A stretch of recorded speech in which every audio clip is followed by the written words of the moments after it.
Hello everybody, how's it going? It's Daily News Time with me, Ben. We've got loads to talk about today, loads of different stories, a bit of transfer news, a bit of Sergio Ramos bullshit news, and a little bit of Premier League news as well. So fill your boots in the comments. We've got plenty to talk about. We'll come to your input and questions at the end of the show like we always do. For now though, we'll address the title, which is obviously regarding Sergio Ramos taking a swipe, as Sky like to call it. Sky love this sort of thing, don't they? Swipe at Liverpool boss Jurgen Klopp following the war of words regarding the Champions League final, obviously, that took place in May. Ramos, you will all know by now, Ramos was involved in an attack with Mo Salah, which got Mo Salah sent off injured and what have you. It's been kind of going on ever since. The day that I don't no longer have to hear or talk about this final will be a happy one. But these people seem insistent on dragging the story on and making more news out of it. Essentially, it's in response to Jurgen Klopp's comments last week, calling him ruthless and brutal in the final, calling his actions and sort of questioning his mentality regarding the way Ramos does whatever it takes to win. And you know, there is an admirable sense in what Ramos does, but obviously if he did intend to injure Mo Salah that night in Kiev, then that's a different kettle of fish altogether. But Ramos has now responded and said, I've given my opinion on the matter. I have no intention of hurting a player deliberately. He'll be wanting to explain not winning the final, but it's not the first that he has lost. Some of us have been operating at a very high level for many years. Not sure he can say the same. Let Klopp worry about his own players. And this is the problem with trying to take down Sergio Ramos in a press conference. You're leaving yourself home to these sort of comments and response, basically saying, I've won a load of things and you've not. And that's exactly what Ramos has decided to do. And then at the end, I quite like this. He's added, when we voted on the best managers, I voted for him so he can relax. Can he, Sergio? Can he? Are you giving him your permission to relax, can you? Well, isn't that very nice of you? Thank you very much. I hate Sergio Ramos. Anyway, we'll move on from that. Put your comments in the down below on that particular story. To the other part of the title, which is of course Simon Mignolet. More goalkeeper talk. I brought you news on Loris Karius on Monday or whatever day it was that last did the news, and now I'm bringing you news on Simon Mignolet. He's been linked with Napoli again, and the story is that his agent is now in talks in Napoli, but Liverpool want the goalkeeper to stay. They're obviously Liverpool seems to be caught in two minds really over which keeper will be best back up to Alisson, who's obviously going to be taking the number one for the majority of the season, you know, in case regarding any injury or whatever. I'd say Napoli are chatting to Mignolet's agent. We're talking, but there's no agreement. It's in the interest of the club to find a solution. I believe by that he means Napoli. Liverpool want to keep him, but he wants to and must play. He deserves to play in a great team. That's a bit of a stretch, but you know we'll let that one slide. For them, Napoli, Simon represents the best option in terms of quality, but also there's also the financial aspect. Now, Liverpool are asking for £12 million in return for Simon Mignolet's services, which I don't think is a bad price tag given the stock he has. You know, he's 30 years old. And in this case, I can see it from Mignolet's perspective. You know, goalkeepers go on a little bit longer than players do, but they don't last forever. And he'll be wanting to play as much football as he can. He's getting to the later end of his career now, and Italian football is still a relatively good standard. It's one of the best leagues in the world, and he's thinking he could probably get in and start for Napoli and have a good run there. So I can certainly see the appeal for him going there. So we'll wait and see. It might not happen in this window. It might be a January thing, or even next summer if we look to bring in a proper backup, if you like, for Alisson. I had this conversation the other day. Those of you who saw the news know my thoughts on the goalkeeping situation.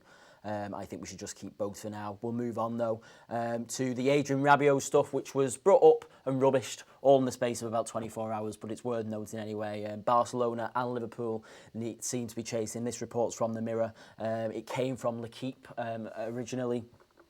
Basically saying that we were looking at getting him on a pre-contract in January for him to arrive next summer, sort of Naby Keita style almost. But the original report was that he was on our radar, and then Get French Football came out and rubbished that pretty much straight away on Twitter. Interestingly enough, I think he was one of the players who I think he's a Liverpool fan for starters, and I think this story has come from the fact that I think after the Man City game in the Champions League, obviously earlier on in the season, he put on his Instagram story that he absolutely, he was watching the game on telly, and he put Anfield with a load of love heart eye emojis and all this. So it's obviously come from the fact that he will probably have an interest in Liverpool if they were to come knocking. I think the fact that he's obviously fallen for the romance a little bit of the Champions League nights, and that's exactly what we want. You know, these nights are a great advertisement for our club, and players around the world are going to see that and going to want to come and play for us. But I think that's probably the sort of thing that the smoke for the fire that is this type of story. They come out, and then obviously Get French Football have come out and rubbished it pretty quickly, so we'll have to keep an eye on that one. Moving on again to the Premier League and obviously the transfer window. We had a very similar discussion the other day. It's interesting that another story has come out this one from the Echo, basically saying that Liverpool and Everton may vote for another major transfer window change, which is basically the changes to put it back to how it was, to put it back to August the 31st, the transfer window shutting.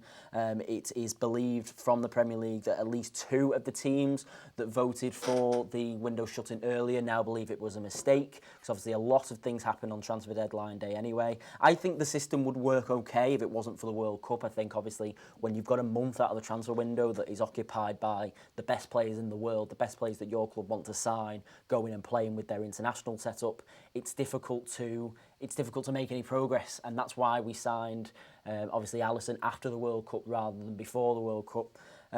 Interestingly enough, obviously Europe are still free to trade with each other. Their window doesn't shut until August 31st. They haven't followed us, and they're still free to take players off us if they want to do so.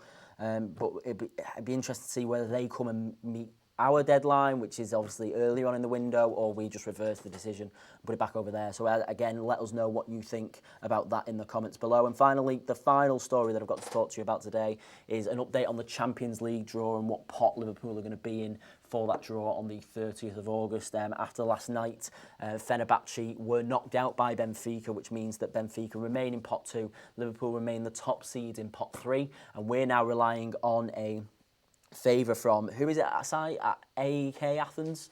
The PAOK. PAOK, yeah, one of them too, to knock Benfica out in their final qualifying round for us to be able to move up to pot 2 and be among the big boys. I saw a few people on Twitter saying last night that, you know, it shouldn't matter, we shouldn't care what pot we're in, it shouldn't matter to us, we can go and beat anybody. I've got to say I kind of disagree in the sense of I kind of just want to get out the group in the Champions League. Last season, I could understand it a little bit, wanting the big teams, because there was no guarantee that we were going to get out the group, and we were going to, you know, we were kind of just taking the Champions League for what it was last season. We just wanted to get out. That would be a success in that competition. This season, we want to go to the final again. We want to go and win it, and the way we do that for me is getting the best group possible for us in the draw on Thursday the 30th, and eventually, you know, go through as easily as we can. That's just my opinion. Maybe some people disagree. But I think it would benefit us more if we were bumped up to pot 2. So fingers crossed, Benfica are knocked out in the last round. So now we will move on to your comments. Obviously, a lot to talk about today. So give us anything you've got to say. So go with the first thing. I'll go on Ramos.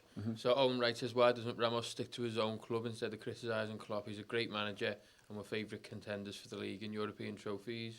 And Glenn Gormley Gamer says Ramos is scum, laughed so much after Spain got knocked out by Russia. Yeah, that was brilliant. That was a lovely day. I was cheering for Russia not only because they were the home nation, but obviously because Ramos was involved, and there's a picture of him still knocking about on my phone somewhere and crying in a press interview afterwards, which is absolutely fantastic. Si? When we were talking about the goalies, I asked a little question in the comments saying, who would you rather keep as backup, Mignolet or Carrier? As expected, it was probably about 50-50. SBaird937 says Karius is on bad form but can be a much better goalie than Miggs could ever be. We've had Mignolet for years. He's dog shit, not worthy of a top 7 club. You know what? I respect your opinion, but I kind of disagree just because I think Mignolet is a very good shot stopper for me. Now, it's in the air and commanding his box and the other bits and pieces that you need a goalkeeper to do these days, which is where I think Mignolet lets himself down. But Mignolet is a very good one-on-one. He was always very good. Obviously, we all know he's very good at saving penalties. I think at the very basic level, what Mignolet does very well is shot stopping, and Karius isn't at that level for me. I said the other day on the show that I think Karius needs a loan to rebuild confidence. Go and watch Monday's show if you want my opinions on Karius. But I think at this point, I think Karius can be a better goalkeeper than Mignolet, but at this point, today, I would prefer Mignolet as the number 2. Just my opinion. I think I probably would as well. So a couple more on that. So Mark McKenna says neither are good enough to. neither hard enough to sell either. So just get rid of both and buy a backup in January. I think you're leaving yourself a bit short in case Alisson does get injured. But someone did ask. Paul Norman says, who do you think would be the number 2 goalkeeper if they both left? I mean, right now it'd have to be Grabara, wouldn't it? Because he's the next. He's the most highly rated youth product that we've got. You know, there's a few knocking about. We've got Shamal George and we've got Calais, who's on loan at Tranmere at the moment. But none are talked about really, except for, of course, Kamil Grabara, who's obviously doing quite well for the under-23, so it'll probably be him. We just had a yellow super chat. Thanks very much. Thank you. Hawks. He says, I hope we get Real in the groups. I think he's talking about as long as we batter them with a hat-trick from Salah, of course. Thanks for all the great content, lads. You know, that'll be very nice for it. Yeah, thanks very much for that, mate. Thank you very much. Any more, Si? And then there was a couple of people talking about the transfer window shutting early again and stuff. Stephen Zavano says, why can't European leagues start at the same date and the transfer window close before everyone starts? I think that's the ideal situation, isn't it? And hopefully something that I hoped was if the Premier League did that last season, other leagues would end up following suit, and then the transfer window would be shut before the season starts. I think it just makes sense. Yeah, absolutely. I think it's interesting that the other leagues do. I don't understand why the Premier League did start last weekend. La Liga, Serie A, they all start this weekend, and it would have just been ideal to have another week off for these players. You know, Jordan Henderson and Lovren and you know, all the players who have got to the latter stage of the World Cup. Think about Tottenham. You know, obviously it benefits us that Tottenham don't have all their full squad fully fit after the World Cup, but you know, the fact that they're short on players unnecessarily in my eyes, you know, it could have easily been this weekend, but you know, it's an entirely different debate for a different day. So John Z11 says, how we rank behind Benfica when we smashed Porto 5-0 and the best team from Portugal. It's not just based on last season, is it? It's based on the last 5 years. This is the problem with the Champions League for me. So it's based on the last 5 years. I think there's probably a point system involved.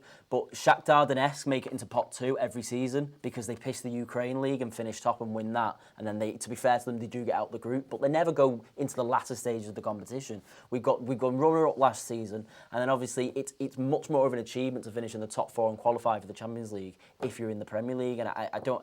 It's a flawed system if you ask me. There should be some coefficient on the difficulty of a league that adds to that. If you ask me. Yeah, you'd imagine that if we get out the groups this season, even if that's all we do this season, then that'll push us up to pot 2 for next year. Absolutely. Which, it'd be sad. One more. So Matthew Griffith says, lads, our bench versus West Ham was the strongest it's been in a long time. Who gets dropped from it when Lovren returns to the squad? I'm thinking Lallana. Can't remember the bench. That's a different thing. Shaqiri was on there. Sturridge was on there. Yeah, Lallana, Fabinho. Who was the backup defender? Klein and probably Karius. It's probably Lallana, you know, because I mean it depends because the thing is with both Lallana and Sturridge, Sturridge is playing quite well now and he's been fit for a little while, but the unlikeliness. It's unlikely that he's going to be fit for an entire season. So there'll be periods where both him and Lallana just won't quite be match fit and will need a week off and what have you. So, you know, that you can plug a gap here and there with somebody like Lovren. Gomez, after the weekend's performance, could even be the one in the 11, and it's Lovren that's having to sit on the bench and do all that. So it'd be interesting. Was that the correct bench? Yeah. Pretty much, yeah. So for me, it's going to be one of Sturridge or Lallana because with the fluid front three that we've got, you don't necessarily need Sturridge on the bench because if you're bringing Firmino on, if you bring Firmino off, you can put Shaqiri on there, you can bring Salah across, and you can do different things so that we're a bit more diverse up front. It's an interesting one, isn't it? Because like Alberto Moreno, we've probably managed to keep him at the club, saying you'll be second choice to left back if Robertson's not playing, you'll be playing there. But it looks like a lot of times he won't even get on the bench. Yeah. I completely forgot he existed when that question was asked then, yeah. Is that everything? Yeah. Good. All right, well, thanks very much for watching then. We'll be back tomorrow with more daily news. Take it easy.